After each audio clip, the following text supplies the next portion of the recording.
Bonjour à tous, vous êtes bien sur CDM Radio, la radio qui vous donne des clés pour mieux travailler et mieux vivre au boulot. Aujourd'hui, on va parler d'un sujet qui fait souvent peur aux managers, la délégation.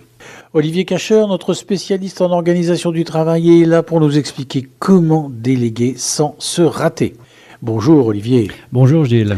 Alors, déléguer, c'est juste balancer le boulot aux autres ou il y a une vraie méthode ? Alors si c'était si simple que de balancer le boulot, tout le monde le ferait. Ouais. Non, déléguer c'est un art et c'est surtout un outil très intéressant quand on sait s'en servir. Alors accroche-toi, je vais te donner les 4 conditions pour réussir une délégation. Mais d'abord, c'est quoi déléguer ? Voilà la question qu'on pourrait se poser. Alors déléguer, c'est confier une mission ou une tâche à quelqu'un d'autre en lui donnant l'autorité et les moyens pour la réaliser, mais en gardant la responsabilité finale du résultat. En gros, c'est comme si tu prêtais ta voiture à un ami, tu lui donnes les clés et l'essence, mais c'est toujours toi qui reste responsable s'il y a de la tôle froissée. Ouais. Donc si je délègue, je reste responsable ? Mais ça me stresse déjà, ça. Oui, mais c'est justement ça qui est intéressant, parce que déléguer, ça a 3 gros avantages. D'abord, le fait de gagner en efficacité, parce que tu ne peux pas tout faire toi-même. Ensuite, c'est aussi développer les compétences de ton équipe. C'est aussi comme ça qu'ils progressent. Et enfin, te recentrer sur ta valeur ajoutée. Au lieu de t'épuiser sur des tâches, tu peux te concentrer sur ce que toi, seul, tu peux faire. D'accord, mais concrètement, comment fait-on pour pas que ça parte en sucette ? Alors la première condition, c'est d'être ultra clair sur la mission. Pas de fais-moi ça, mais plutôt communiquer sur des objectifs explicites, par exemple, prépare un rapport de synthèse sur l'avancement du projet pour vendredi à 14h.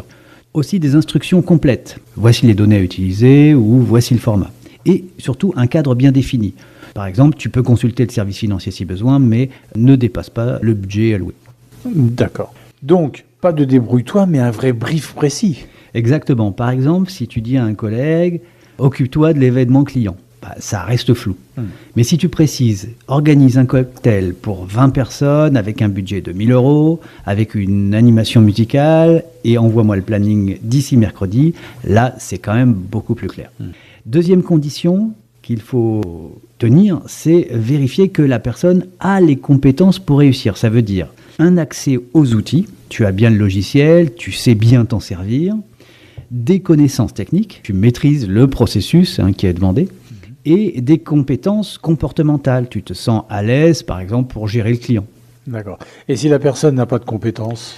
Eh bien, soit tu la formes, soit tu délègues à quelqu'un d'autre. Par exemple, si tu demandes à un stagiaire de gérer un gros dossier sans l'avoir briefé, c'est comme lui donner un parachute sans lui montrer comment l'ouvrir. La troisième condition, c'est de bien doser le niveau d'autonomie. Ni trop, ni trop peu. Il doit être proportionné aux compétences de la personne. Si c'est la première fois, il vaut mieux rester disponible par rapport à elle. Il doit aussi, le niveau d'autonomie, inclure la possibilité d'avoir un soutien. Tu peux m'appeler si tu es bloqué, c'est ce qu'on va dire. Voilà.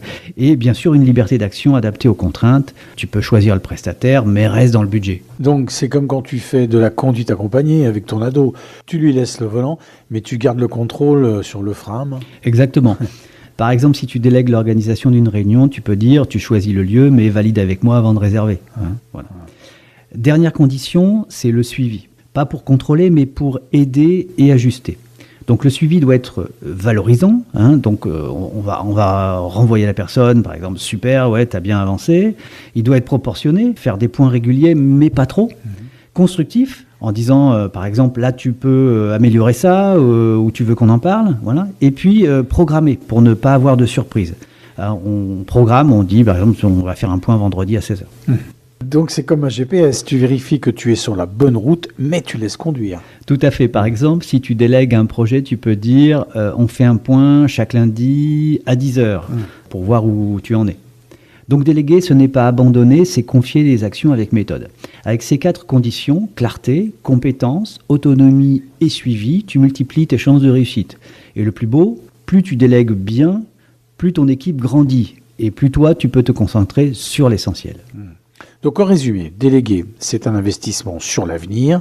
C'est comme planter une graine. Tu lui donnes de l'eau et de la lumière et tu laisses pousser en veillant quand même à ce que tout se passe bien. C'est bien ça ? C'est parfaitement résumé, Gilles. Merci.